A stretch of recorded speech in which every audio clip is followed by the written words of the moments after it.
Welcome. In front of me is an OUKITEL RT8, and today I will show you how you can insert SIM and SD card into this device.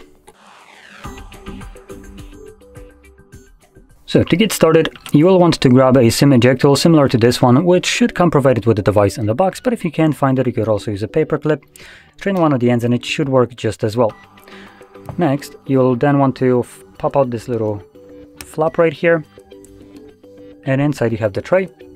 So grabbing your tool, you can see there is a tiny little insert area right here. We want to push the pin in. Just kind of actually showcase this.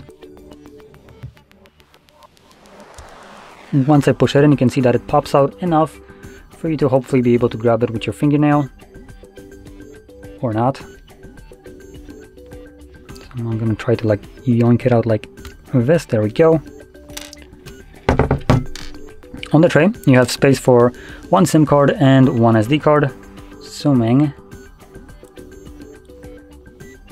this doesn't double as a SIM card tray. Possibly could.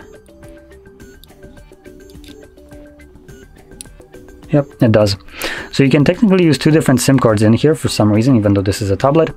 But anyway, I'm going to be using one of each, so I'm going to flip it over to this side.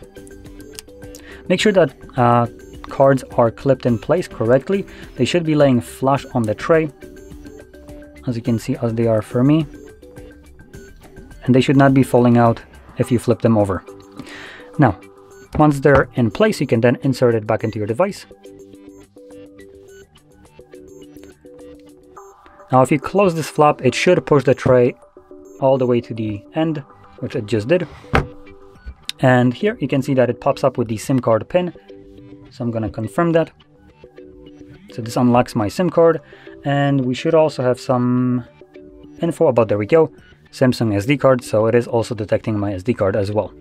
Now, with that being said, if you found this very helpful, don't forget to hit like, subscribe, and thanks for watching.